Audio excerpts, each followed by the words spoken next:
The Lord be with you. We're taking a look at Genesis 27 through 36 this week, the story of Jacob. Of course, the story of Jacob actually begins, I think, in chapter 25 with his conception and the intrauterine fighting with his brother Esau. So I'm just going to be pointing out some things that, maybe you would not have noticed or known. So we start off chapter 27. Isaac is old, he's going blind, and his intent is to bless Esau. And my understanding of this is he's actually giving the covenant blessing. He's saying, okay, God made a covenant with Abraham, God made a covenant with me, and now I get to choose who's going to receive that covenant blessing. And he says, I'm going to choose Esau. And here we run into a problem of, how do we choose between what's good and what's bad? Is this Isaac's choice to make? Which child? Because we already have in chapter 25, verse 23, God tells Rebekah that the older will serve the younger. And so it seems as if Isaac is taking this choice out of God's hands and placing it into his own. And what's really weird about this is that Isaac's blessings seems to have actual power. It actually bestows what it says, which is really weird. As if Isaac had blessed Esau, would God have been in a bind and go, oh wow, now I got to bless Esau? And why is it that God chose not to bless Esau other than his sovereign choice? Don't know. One phrase that I think is worth keeping in mind is the phrase in 27 verse 8. Rebekah says to Jacob, now therefore, my son, listen to my voice as I command you. And it's that phrase, listen to my voice, which sounds kind of like, I don't know, old English or something like, listen to me, listen to my voice. But this keeps coming back over and over again. Starting with Adam, God says to Adam in Genesis 3:17, I believe, because you listened to the voice of your wife rather than listening to the voice of God. Now, there are times where this phrase is fairly innocuous. Abraham listened to the voice of, this person or that person. And maybe it's not a big deal, or maybe it is. I don't know. Anytime you're listening to a voice other than the voice of God. But in this case, it's definitely Jacob heeding the voice of his mother rather than the voice of God, right? I mean, you're with me on that? And I love Jacob's response in chapter 27, verse 11. What is his response? Is his response, oh, no, Mom, that would be totally wrong to deceive Dad? No, that's not his response. Check it out. Check it out. How does he actually respond? It's not by saying this is wrong. And it's interesting in 27:13, his mother is willing to take the curse. It's like, whoa, that's heavy duty stuff. Then notice in 27:17, and she put the delicious food and the bread which she had prepared into the hand of her son Jacob, and he went into his father. Okay. Now, when you see this, this is a repeat of what Eve does in Genesis 3. She saw that the food was good for something other than God said it for. So she saw that the food was good. She took and she ate and she gave. And notice what Rebekah does. She took the food and she gave to her son, and he took and he didn't eat, he gave it to his father. But you just see that repetition. It's not word for word repetition of the pattern, but you can almost put it into the same words as Eve did. Rebekah saw that this food was good for deceiving her husband and giving the blessing to Jacob. And so she took and she gave, because that was the prudent thing to do. It was not wise, but it was prudent. Notice that Jacob lies to his father. How many times? 2, 3 times. He even invokes the name of Yahweh to lie. Oh my. And notice the 5 senses, and Jacob's sight is going. He rejects his hearing, which I think is highly significant here. He says, the voice is the voice of Jacob, but my taste buds say Esau, my hands, my feeling says Esau, and my nose says Esau. And so his sight is gone. And I think there's a message here that we need to rely on our hearing the voice of God over our other senses. Okay, even our eyes deceive us as well. It's a major theme in Scripture, I believe, is hearing is the primary sense of Scripture. The primary sense, right? Yes. In 27:27, this is where I say he's giving the covenant blessings. He's blessing basically the land and saying, hey, I'm giving you the land. When he says the grain, the wine, the dew, and curses everyone who curses you, blessed is everyone who blesses you. Again, it's not the same words of the covenant blessing. I'm going to give you a lot of descendants and a lot of land, but it's pretty close that Isaac is giving the covenant blessing of Abraham to what he thought was Esau.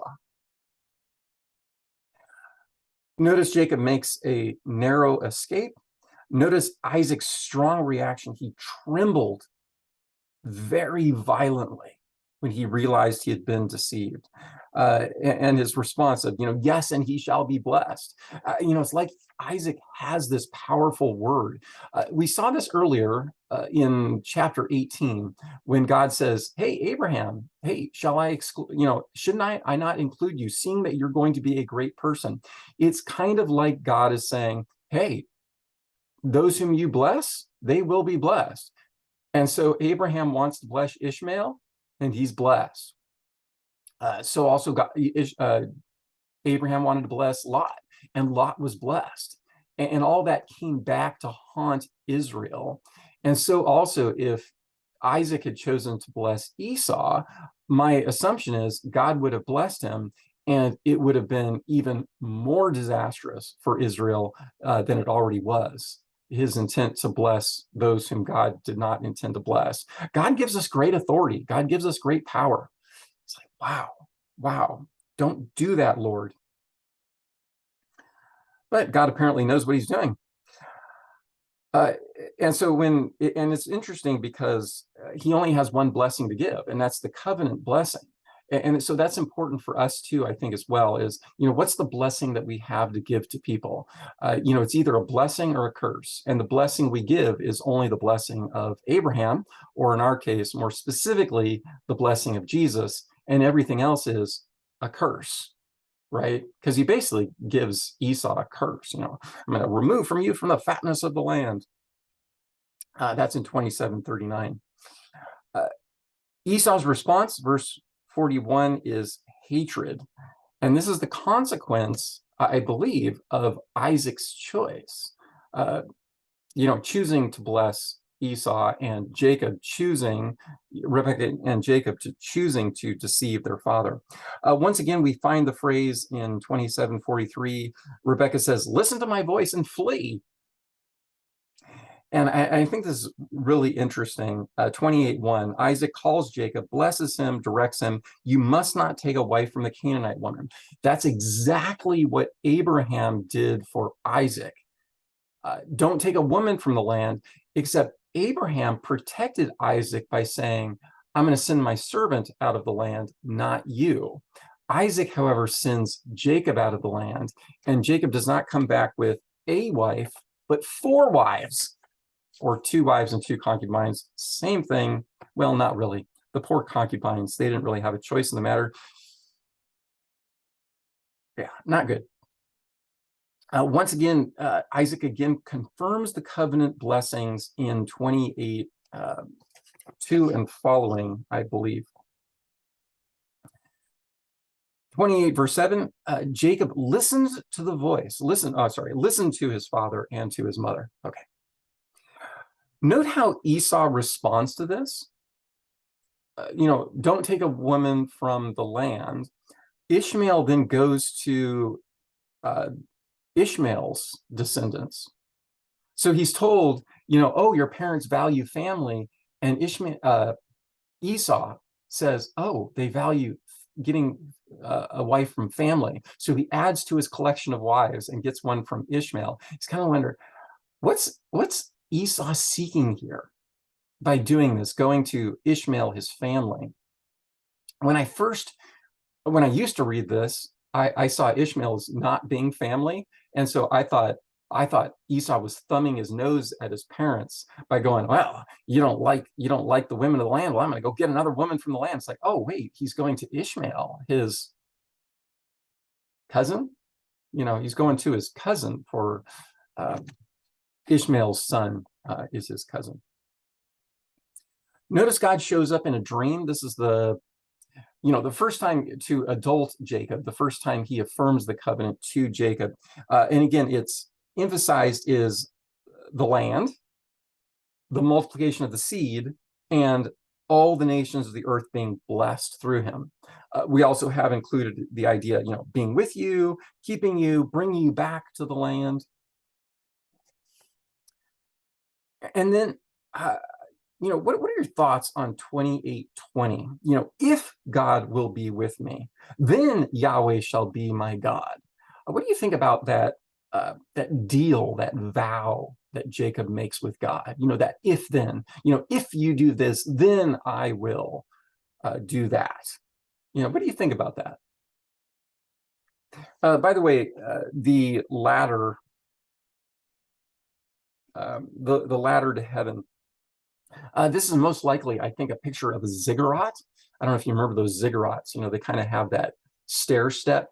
They're kind of man-made mountains because God dwells on mountains. God dwells in the heavens, so the mountain gets you closer to God. So he sees this picture of a mountain and the angels of God ascending and descending. Jesus references this in John chapter 1. He says, you will see the Son of Man with the ladder. And I can't remember his exact choice. But it's also interesting. He says, in Israelite indeed, in whom there is no deceit. And notice what Esau says about the name Jacob. Is he not rightly called Jacob? The one who grasps and therefore deceives. Somehow the grasping turns into deception. And so Jesus would be saying something like, in Israelite indeed, in whom there is no Jacob. Still not sure I buy that, but you can put that in your hat and do what you will. Once again, we see Jacob courting at a well. We saw this with Isaac's wife. The courtship happens at a well. So also with Jacob, he courts, and I love when he lifts the big rock. It's like he sees Rachel. It's like, wow, she's beautiful. It's like, let me move this rock for you. I love that picture. It's like, let me showing off for her. Oh my. Curious what you think. 29:7. He's telling these sheep herders, behold, it is still high day. It's not time for the livestock. Is he being a bit bossy? Because people say that about Joseph as well. So I'd like your opinion on that. Jacob's interactions with Laban are very interesting because on the one hand, Laban is very hospitable, very giving, welcomes Jacob into his home, gives him his daughter, gives him his other daughter, and, puts him in charge of property and starts making Jacob wealthy. And on the other hand, he's got this, kind of double-edged sword relationship with Jacob, very generous and very stingy all at the same time. Very interesting. Once again, we see ancient Near Eastern weddings, which goes back to the point I make about weddings. We make such a big deal about things that are not important, like, are you legally married? No, the issue is, are you publicly announcing to everyone that you are husband and wife? That's the issue at stake here.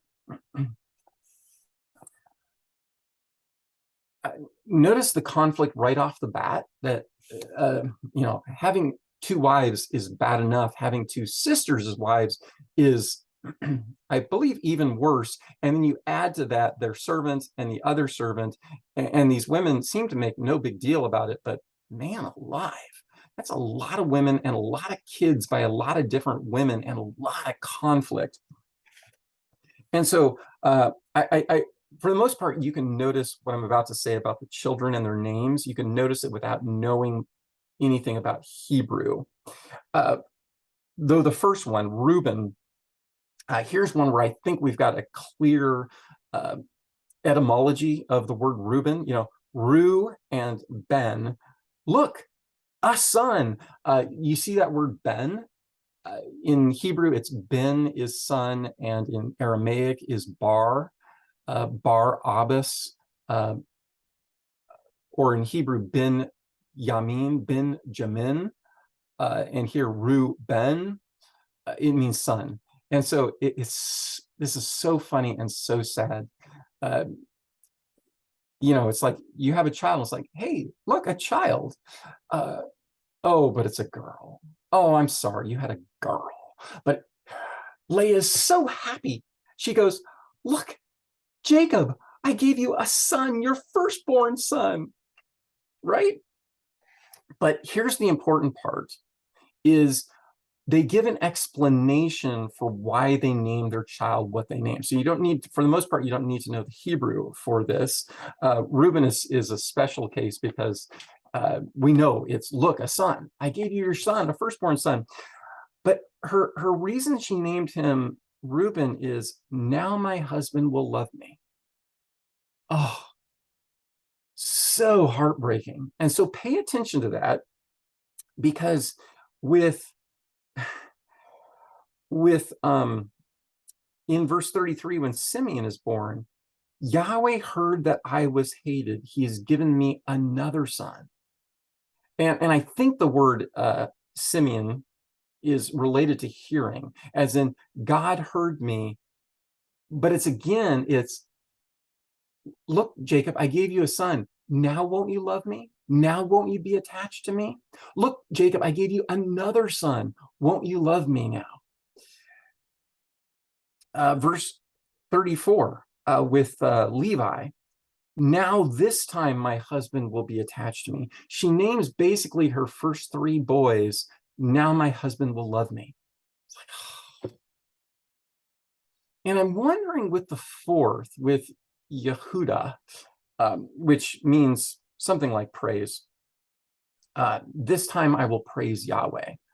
And I'm going, oh man, is she finally turning the corner where she's willing to, just go, just praise God. God has given me 4 sons. God is awesome. Or is she going, I'm going to praise Yahweh. He's given me another son, and now my husband will love me. I think you're going to see that with each of these. Now we come to Rachel, and we get this envy. And so, depending on how you define jealousy and envy, I tend to think of jealousy as wanting what you have, and envy of wanting what you don't have. That's how I kind of distinguish between the two. So I'm jealous of my wife because I have her. She's mine. She belongs to me. But if I'm envious of another man's wife, I'm saying, oh, I want her to be my wife, or I want her for some nefarious purpose.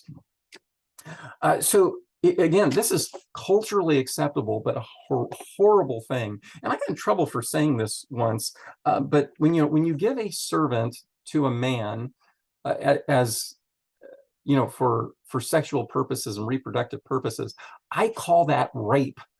By statute, that is rape. As in, what the power relationship here between Jacob and his servant is such that the woman really has no choice, and therefore I call it rape. It was culturally acceptable, but rape has long been culturally acceptable under such circumstances.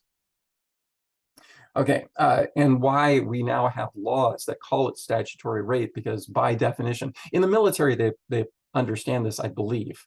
You're not allowed to have sexual relations with people in the military. I don't know all the rules, but so she gives her servant to Jacob. And note again, note again, it doesn't use this phrase, she took the fruit and she gave to her husband. But again, note the forbidden fruit. It's almost the same. It's the same pattern, the same idea. She took her servant and gave to her husband, and he took and he ate. He should have said, no, no. If God's not going to give you children, no, you're my wife. Though he should have said that about Leah. And so this is a little difficult to translate. 30 verse 6, God has judged me and has heard my voice and given me a son. And the word Dan is a Hebrew for judge. But that word judge can mean something like vindicated. And that's what I think is being after here. It's like, God has vindicated me. God has shown me to be in the right. It's like Leah has 4 sons and Rachel has 0, but 1 by her maidservants. Like, this one's mine. This one counts as me. This is like my surrogate son. And God has vindicated me and shown that I'm in the right. Okay, love this competition. You know, I jokingly say, you know, Leah named all of her children, now my husband will love me. And Rachel named all of her children and her servants' children, you know, my sister's a witch, though I would use a word that rhymes with witch. And then her servant Bilhah has another son. And note again what's said in 30 verse 8. With mighty wrestlings, I have wrestled with my sister and I've prevailed. Yeah, I mean, you get it. You know, I've been vindicated, judged, vindicated. You know, I'm in the right. And, you know, I won again. Okay. So her first child, she basically means I win. And her second child, I beat her again. How did you beat her? She's got 4 sons. You've only got 2, and they're not even yours. Oh, man, just the nastiness that's going on.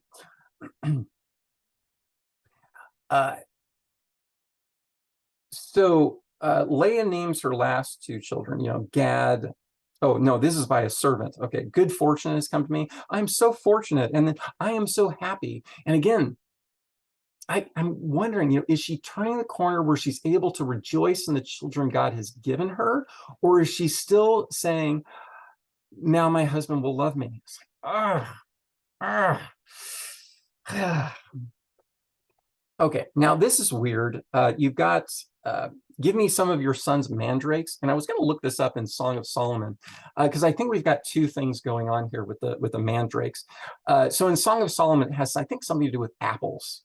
And, you know, she's talking about, you know, loving her husband and like they're eating apples. And so apples is part of this sexuality and fertility thing.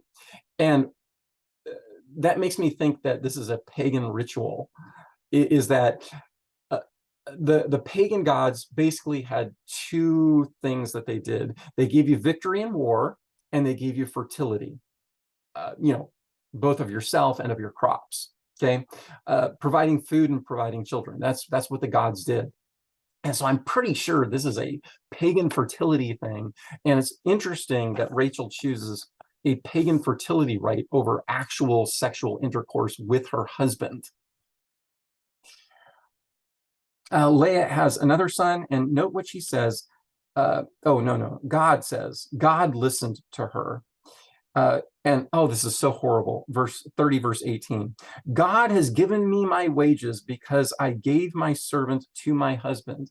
And she goes, oh, I've been rewarded by God because, you know, I abused my servant and abused my relationship with my husband by giving him yet another woman to sleep with.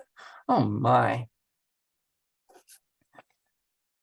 And then verse 20, again, I think we see into Leah's heart, and it's just my heart breaks for her. 30 verse 20, God has endowed me with a good endowment. Now my husband will honor me because I have borne him 6 sons. And, you know, maybe she's given up on love. Maybe she's given up on attachment when she chooses honor. And she just wants a little bit of respect now. Oh, man. Love to know your thoughts on this. Then she has a daughter, and it's like, we get nothing out of that. It's like, it's just a daughter. Oh boy. Uh, then God remembers Rachel. And, and look at the name she gives to him, Joseph, which is the second thing she says. But the first thing she says is, God has taken away my reproach. She has felt shame because she's been infertile, because she has not had a son. She has felt shame and dishonor. And so God has now taken away her reproach. Again, note their source of identity is not who God is and what God has given to them. It's no, my identity is found in my ability to do this or that. Okay. And this goes back to the really heart of Christianity. We receive what God gives to us. It's not what we produce. What we produce is a gift from God, but the gift of God is what he gives to us. It's his identity that matters, not what we do that gives us our identity. Okay. So the son is God's gift, but it's not, her identity is not found in the gift. I'm not sure I'm saying that right. Tell me if that makes any sense. But then she adds, may Yahweh add to me another son. And so that's what the word Yosef means. Joseph is basically, more, give me more, add more. You've taken away my reproach. Now give me more. So sad. And God does give her another son. And we'll get to that. She names him Ben Oni, son Ben. You got that, son of my suffering, I think it is. And he goes, no. I'm going to name him Benjamin, son of my right hand, which I probably shouldn't say this out loud, but it's kind of like naming his son, I am still virile. Yeah, I probably shouldn't say that. So just put that in your mind. Note Laban engages in divination. This is like looking at the entrails of animals and whatnot. Notice how Jacob and how Laban speak about God. When does Jacob kind of take credit for himself? When does he give credit to God? Because I think this is going to show the maturity going on.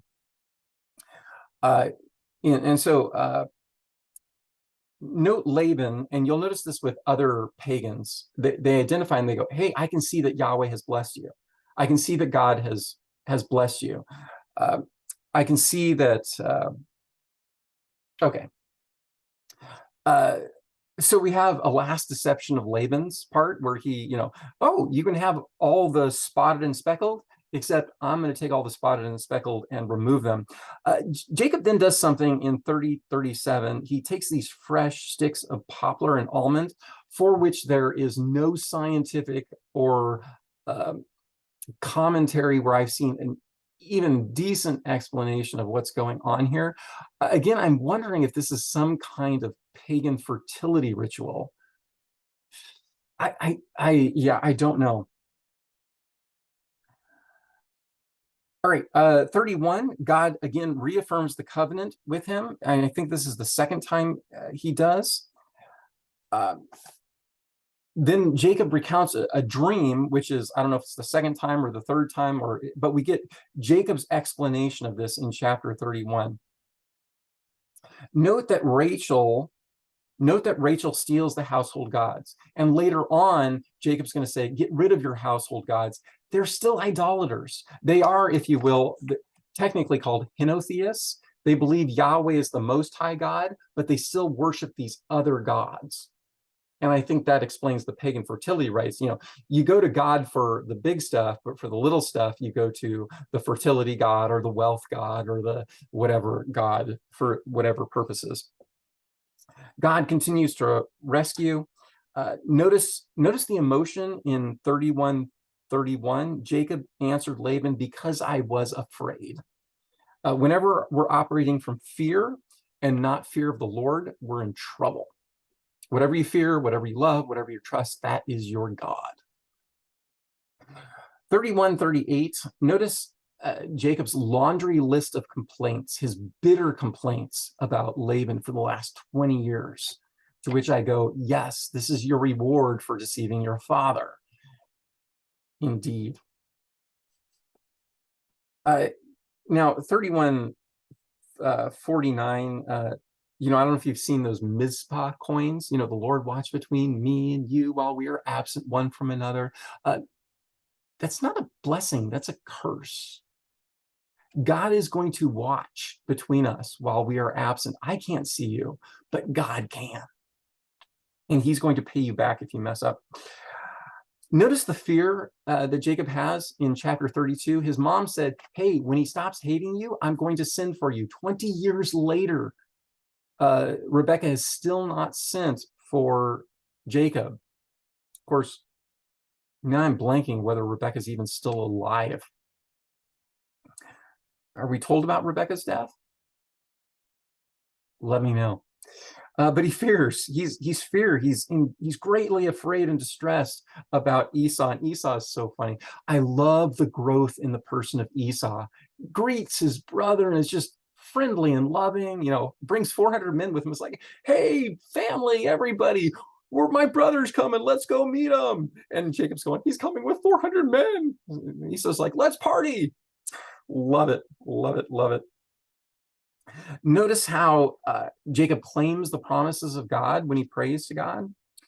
And then this whole wrestling with God business is so crucial.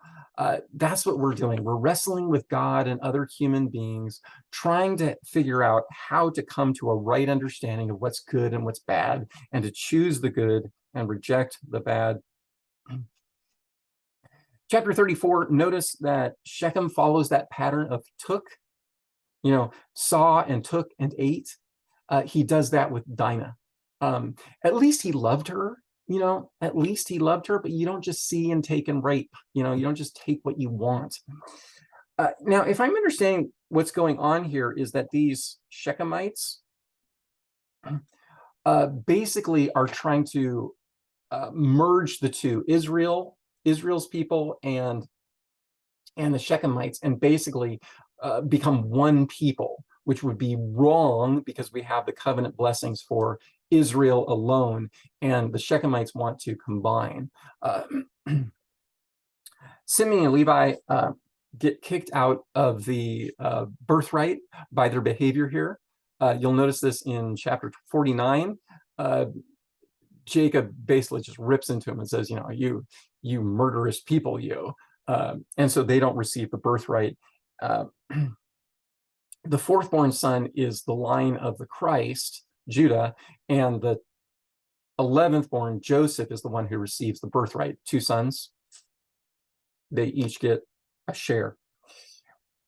They each gets 1/13 share. Note that they plunder the people. They take their little ones and wives. Yes, this is what's called raping and pillaging and plundering by the people of God, by the 12 sons of Israel. Great people here.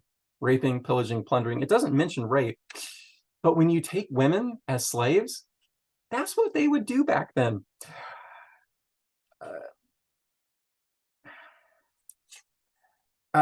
Chapter 35, notice that you get rid of the foreign idols. Notice God's divine protection. Notice that Isaac dies at age 180. Notice in chapter 36, verse 1, these are the generations of Esau. This is the 9th time we see this, or the 9th person that we see this for. These are the generations. And with that, you'll notice that Esau moves out of the land, out of the promised land, to the east of the Jordan River, which is important, and God just kind of arranged that. So very good stuff. Let me know your thoughts. I'd love to hear from you. Questions, comments, insights. God bless.